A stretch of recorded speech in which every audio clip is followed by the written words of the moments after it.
Alright, so I am back, and today, because there's not really any Transformers to look at the time, I haven't seen Shockwave or Ultra Magnus pop up in the area, and I'm not really interested in most of the third-party stuff coming out at the moment.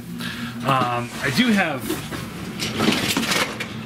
this Leader Class Prime to look at, which we will. I just haven't messed with it, and I don't know. Something about having Orion as his backpack just kind of bugs me. So, but we'll get to him maybe next week. Probably next week. But so since there's not really any toys or Transformers to look at, I figured we could change pace a little bit, and I wanted to do a kind of a review and my thoughts on the Netflix Marvel shows. So because there's a lot of them, I've decided I'm going to split this up into two sections. There's going to be from Daredevil to Defenders. This is going to be today's video, and then tomorrow will be from everything so far post Defenders, and then a third video on Friday where I kind of go into what my thoughts are for the franchise moving forward. There's a lot to talk about. And this is all my opinion. I can't tell you how you feel about these shows. And then, especially when we get to the third video, I have no basis for any of my speculations. I just have my own hopes of what would go into the future. But we'll get to that on Friday. So when they first said that Netflix was doing an exclusive show, they're doing the Daredevil show, I was kind of like hesitant because I was like, I don't know. I kind of want to see Daredevil as a movie. This was when Netflix was still somewhat in its infancy, I guess, with their original shows, because like nothing they made before that had ever made me go, I want to see that at all. But then again, I'm a comic book geek and Transformer geek, so if it doesn't fill those categories, I probably won't watch it. But I gave it a try because Daredevil was never one of my favorite characters, and I was dreading Elektra and the Hand. We'll get to that later. But it's just like, it was very cliche, like, oh, if we're doing Daredevil, there's going to be Elektra, there's going to be a Hand, there's going to be Bullseye, and there's going to be Kingpin. That's it. Those are the four things that they must put into the show. And that's what I was like, oh man, this is going to be... And I kind of enjoy the Daredevil movie as well, the Ben Affleck one. Now, not the theatrical version. The director's cut is actually a lot better. Highly recommend checking that out. But anyway, but then I saw that Vincent D'Onofrio came on board for Kingpin, and I'm actually a huge fan of his. I will not sit here and say I've watched everything that he's ever done, but everything I've seen him in, he does such a good job that I was pretty excited to see him as Kingpin. I always wanted to see him in a comic book movie. I remember watching this video from Think About Inc. The girl there was saying that how horrible of a casting choice he was because he's not been in a whole lot of things. And I'm like, are you freaking kidding me? Oh, that made me so mad. He's such a good actor. Like he's such a character actor. He really gets into the role and seems to commit. Yeah, I watched him in Law and Order: Criminal Intent. That's the only Law and Order I actually enjoyed, and I bought pretty much the whole series. I didn't get season 9 because he wasn't even in it really. So anyway, that's kind of like a side note there. But yeah, he's a really good actor, and I really enjoy watching him. And it's like she was saying, like, oh, I don't see him as a villain. I'm like, what about Edgar from Men in Black? He did a pretty good job in there. Or he was the villain in The Cell, and while that movie wasn't very good, he makes a very good villain. So I was excited. and watched the series, and I thought it was pretty good. Acting was all pretty much on point. Didn't have too much problems. Yeah, the Hand made somewhat of an appearance with Naboo. Is it Naboo? Whatever. He shows up, and that's all you get. You don't get Elektra or Bullseye.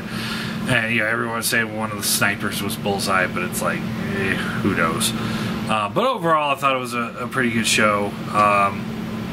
You really kind of get invested in Matt's story, going from just the street level vigilante to a more of a superhero as Daredevil at the end. You get these two side characters, Foggy and Karen, and you sit there and you're like, I don't know if I'm gonna want to invest too much in these guys because they're just side characters. But by the end of the show, you're kind of like invested in what they're doing with their story arcs, and you're like, I want to see more with them. I wouldn't say I would like to see spin-off, but they make good filler characters. And then of course Kingpin, he does such a good job. Like in the beginning, he's like a bad guy, kind of criminal, but by the end you really see that Kingpin when he does the ill intent speech.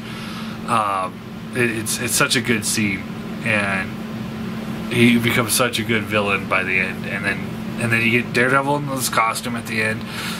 First, going from that black suit that he was wearing to that, it seemed a little kind of goofy, but you get used to it pretty quickly. So moving on from there, we get Jessica Jones. Now this was another kind of risk. I would say a pretty big risk on Netflix part to do a Jessica Jones series, because she's relatively unknown superhero. I had no idea who she was. I never really cared. I have one comic book where she makes somewhat of appearance, and she has like a baby, and I'm like, okay, I don't care. I can't remember now, but it was really such a minor appearance that I really just didn't. I wasn't bothered. I wasn't like overly thrilled. But then again, they do this amazing casting choice of having David Tennant as Kilgrave. Now, Kilgrave has popped up in a few of my comics, so I knew relatively what he was about, but not a whole bunch. And when he pops up, though, it's like that's the main reason why I watched it. Was I'm like, I heard he was in it, and I heard he does a really good job. Watched it. He does such a good job. Everyone in that show does a pretty good job too, casting wise. I think they did a pretty good job overall with most of the casting in the entire Netflix thing. Casting isn't really that much of an issue. You get her little side crew. You kind of figure out what's going on with all of them. I can't remember most of their names at the moment, but you got the neighbor, the junkie neighbor kid that she helps clean up, and then you got her friend / sister, whatever. Whatever that relationship. They're basically sisters, and she's got her story arc going. But then you also get the inclusion of Luke Cage, so you kind of get an idea of how his show's going to be. And it's like, oh, okay, cool. You get the Luke Cage story or introduction, and then we get what's his name? Nuke. You see he slowly progresses in that show too, and then you're like, wow, I want to see more. And it made it feel very comic booky by having all these other characters from other comics or whatever in there, and it made the universe seem like, oh, this can grow. We don't have to be tied to just like one hero, one villain, and that's it. We could expand. There's other characters that we can utilize, and that I really like that. And then David Tennant, of course, he makes you hate him. Like, he's so good at being this villainous character that you hate him. At least that's the feeling I get. And it's like, God, I hope he dies. I was thinking about this just a few minutes ago. Like,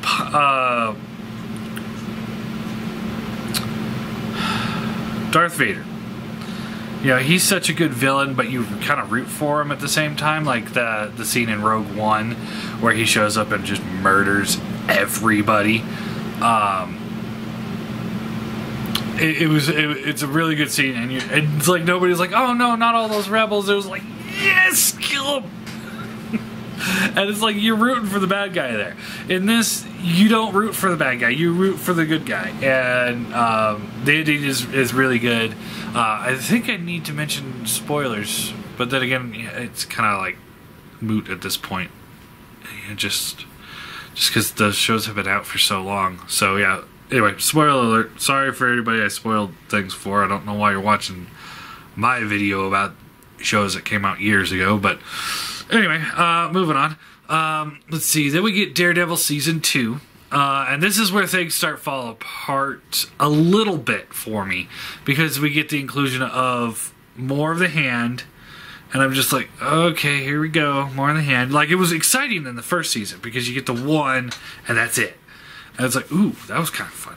But then you get into Season 2 and there's more of them, and you're like, okay, and you start realizing that it's this organization, and it's my problem with the Hand has always been like, oh, they're so highly trained and skilled ninjas and all this stuff, yet, I mean, they go down like punks. I mean, they might as well be foot soldiers. And yes, I know the foot soldiers were like a spoof of the Hand, but I mean, really, they might as well be foot soldiers. They're just, you know, it's like, I would have preferred to have like maybe 4 or 5 Hand in the show. That were much more capable than you know, an army of you know, noobs or whatever. So that's where things weren't very good. Elektra was in the show. I would say casting choice on her was decent. I mean, I can't sit here and say, oh, I know a better actress that would do a better job. I mean, it's better than the Daredevil movie Elektra. I can't remember her name. This one's much better. But you don't really... I don't get really invested in her character and her story arc, so it's just kind of like she's there. The dynamic between her and Daredevil, and then Daredevil and Karen, like, I'm more invested between Daredevil and Karen. I want to see where that story goes. I don't care anything about Elektra because, again, you know, she's such a cliche character for Daredevil, and you know she's going to show up, and you know that they're going to fall in love, and you know she's going to die. That's her story. It's like, I didn't really... I think it's so cliche that it's not important enough to put in, you know, like back in Sam Raimi's time with Spider-Man, you know, he jumped right to Mary Jane, which was a good choice not to go with Gwen Stacy because, you know, her story arc is now to die, and it's like, I don't need to see that in the movies. Let's progress and move to something else.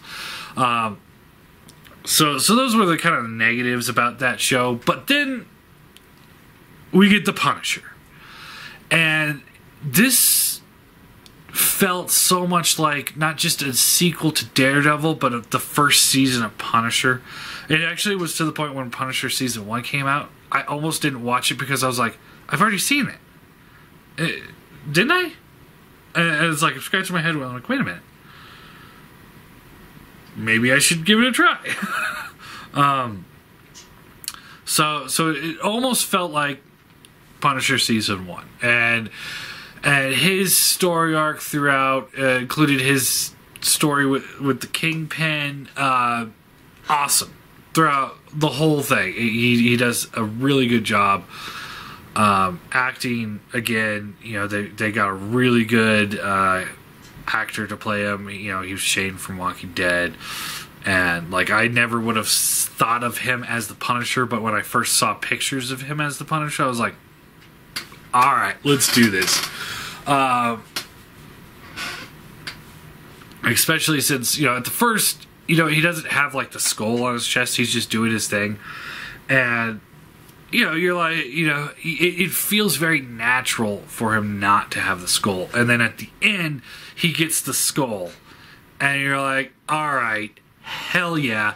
Having it at the end of the season when he's up there sniping people, full like Punisher gear, you're like, all right, that's the Punisher. I love this. And it was a very good season. Like I said, I had a few issues with it, but they were very minor issues. Like you get over them. I did anyway. It's like the hand was like, here we go. But then they also kind of like split it into almost 2 different seasons. The way they split the show, like the first half was more about Punisher and capturing the Punisher, and then the second half was more like the hand story with Elektra. So you get really invested into it, and it's really good. The courtroom drama with Punisher was pretty good. Overall, it was a pretty good season. I would say, in hindsight, it's almost as good as Jessica Jones season 1. About on par with season 1 of Daredevil. So they're off to a really strong start with this series. Then we get Luke Cage season 1, and this is for me really where things take a hit, because Luke Cage wasn't a character that I was fully invested in, but it's like, okay, but I'll watch it. And it's a little confusing at first, and this becomes almost like a standard with the Netflix shows from this point on, where you start off the season and you're sitting there like, I'm not sure what's going on here, because last time we saw him, he owned a bar in Hell's Kitchen, and now he's like sweeping floors at a barbershop in Harlem. It's like, how did we get from there to here? What was skipped? And then, but you eventually start getting more of his story. And also throughout all of this, you have the night nurse kind of bouncing around helping people, which was really cool because she helps tie things together in Defenders. I have to mention her now because she becomes the love interest in this show. Now, first, again, like Daredevil season 2, Luke Cage seems like it was split into 2 sections. You get the first section, which is Cottonmouth is the villain. And the actor that got to play Cottonmouth, excellent. Everything that happened with him was really good. You're really invested in that story and how Luke Cage becomes this villain to Cottonmouth, essentially. Like, Cottonmouth thinks he thinks he's like kind of like the good guy, and Luke Cage is like homing in on his turf kind of thing. The way they end up butting heads was like, this is kind of cool. I want to see where this goes. I really, really do. And then Cottonmouth dies by his sister or cousin, and she kind of like takes over the club. And Miranda Dillard, I think. And she's not as an interesting character. She's not as interesting as Cottonmouth at all. And Shades isn't a very interesting villain. Like, there's moments where it's like, I kind of see where this is going. But then there's other moments where it's like, I really don't care either. And, Luke Cage is doing his thing, trying to stop these guys and whatnot. But then it's just, Then you get Diamondback. And wow. What happened? Just what happened? I just don't understand. So there's you know that whole like I want to see comic book movies stay true to comic books, but I also don't want it to be Saturday morning cartoon comic book show, you know, and that's where Diamondback kind of fits in. It brings the momentum for me. It brought the momentum of the show to a screeching halt, and I mean, I know the actor, and I know he's a good actor, but in this one, it wasn't as good, and I wasn't invested in his story at all. I didn't care, and I really hated this whole, like, it happens a lot in comic books, but you get to this point where it's like, it's like, oh, let me guess, this is your arch nemesis, and there's some sort of emotional connection to your past, because Diamondback was the one that actually betrayed Luke Cage and got him arrested, but he's also his friend from school, who also just happened to be his brother, and it's like, come on, I don't care. And that is like, he happens to move to Harlem. Okay, Luke Cage happens to move to Harlem. He happens to get involved in being somewhat of a vigilante. And he happens to go up against Cottonmouth, who happens to work for the guy that betrayed him and is his brother. I'm sure it happened in the comics, but at the same time, it was really bad. I did not like it at all. I checked out and was just like, okay, I'm done. So it just overall it really hurt the show for me, and I didn't enjoy the second half of it. So Luke Cage was the worst of the Netflix shows at that point. And then we get Iron Fist.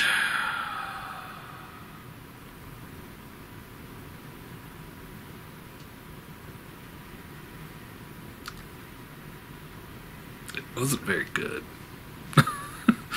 Like, there really wasn't much in that show that I thought was good. And, it's all focused on the hand, and it's like, I really don't care. And it's like, why isn't Daredevil getting involved in this shit? You got the obligatory, I lost my powers, so I can't punch things really hard episode. You got the I don't know. You got your friend from school shows up and helps you out for a couple episodes, and then you have to fight him, and he leaves. And it just, I think they fought. Yeah, they fought. And it just was like, I don't know. It just, the acting was okay. Most of the actors get better in season 2, with the exception of the girl. What's her? Not his love interest, but the sister or whatever. Her acting goes downhill. Like, she does okay in this one, but then it goes down. The brother, he does okay. He gets a little bit better. And Iron Fist is okay, but he gets a little bit better. Overall, it's a hard pill to swallow, that show. You need to kind of get what's going on in Iron Fist, or in Defenders. But it was really long, and it just, I think they could have told that story in 6 or 7 episodes, maybe 8, rather than, what was it, like 12 or 13. They could have cut that down a lot. It was not very good. I didn't enjoy it very much. And there's not a whole lot to talk about to it because it's like, oh, he's going after the Hand. That's it. Yay. You know, it's like, oh, he's got to get back into the company. And it's like, wait. Oh, he is Danny Rand. So he is part of the company. Okay. Problem resolved. And I'm like, wow, that could have gone out. Oh, okay. We're making room for more of the Hand. Okay. Anyway, it wasn't a very good episode or season. And I just, I don't know. If it wasn't for Defenders, I probably wouldn't recommend watching it. It is the worst of the Netflix show. And then we get to the Defenders. And a lot of people said that like this was the worst one, or it wasn't worth the payoff. It was a miniseries, so it was only 6 episodes long, I believe. And I loved it. I thought it was great. I mean, the problem I had with it is the Hand. Again, you know, this is now the 3rd season in the Netflix series where the Hand has become a major player. And it's like, I'm so over this. I want to move on. And then Elektra comes back, and it's like, oh God, please let it stop. I don't think her return was necessary for the show. I mean, the Hand, it's a good way to tie Iron Fist in with Daredevil. But that was really kind of it. But then we get the interactions in between the characters. Luke Cage versus Iron Fist. Where Iron Fist is like kicking him and punching him and throwing things, and it's like Luke Cage is like, dude, really? And then he does the Iron Fist on him, and it knocks him down. He's like, wait a minute. And that was pretty cool. I enjoyed that. You had Iron Fist versus Daredevil, which was awesome. And then at the end, Iron Fist is still like trying to get up, and then Jessica Jones like, okay, we're done, and slaps him. And it's like, oh yeah, she is probably the strongest in the room.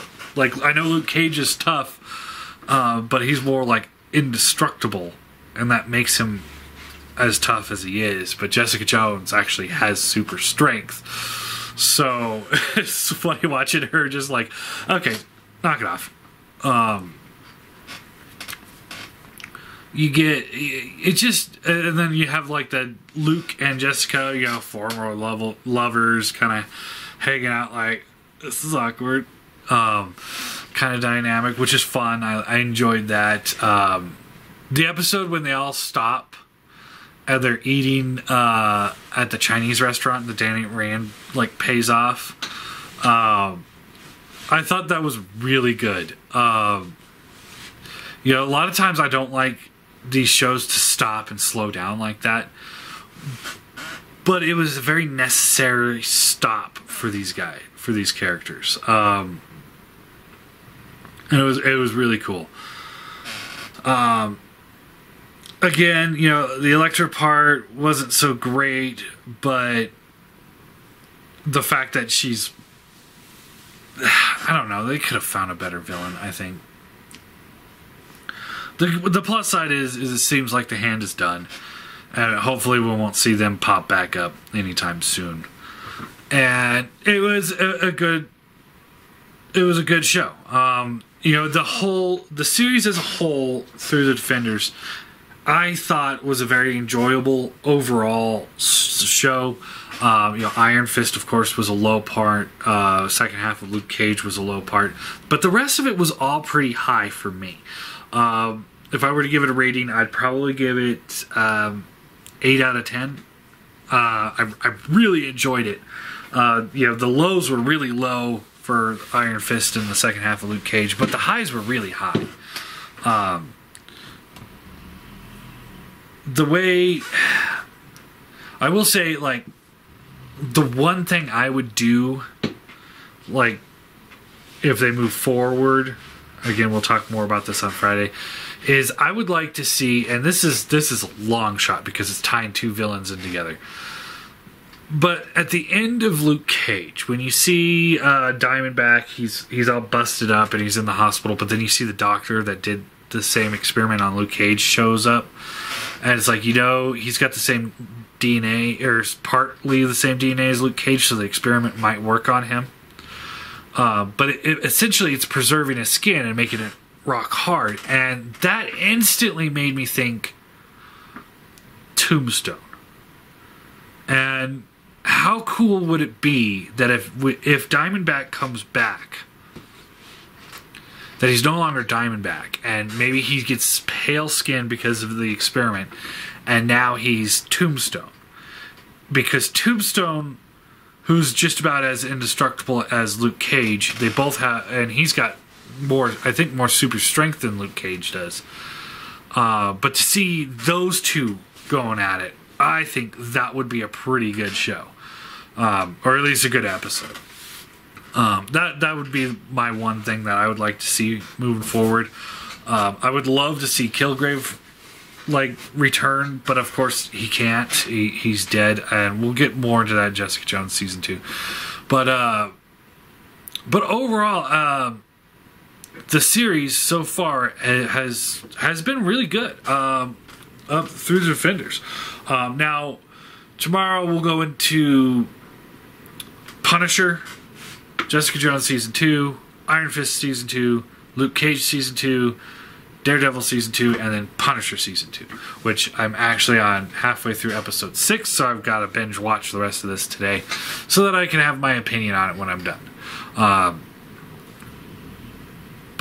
Yeah, I recommend the Daredevil. I will say this.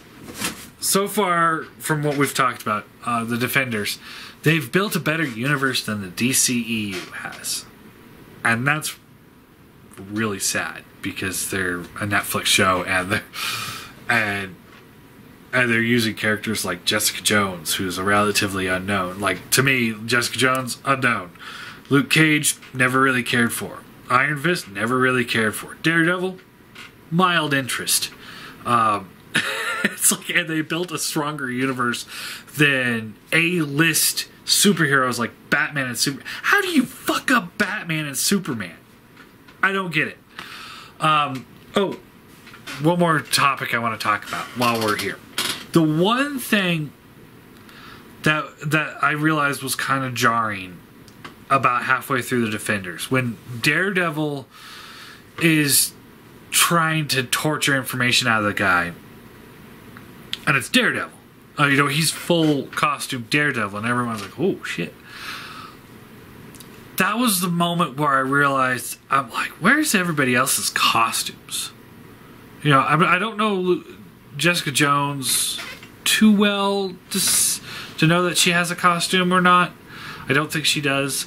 And Luke Cage kind of goes with street clothes, but he used to have a costume. But Iron Fist definitely has a costume.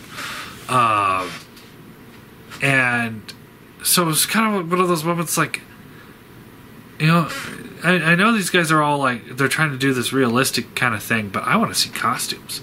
And we'll get more into that in Daredevil season 3. But anyway, so yeah, that's really all there is for this one, and then we'll talk more about them tomorrow.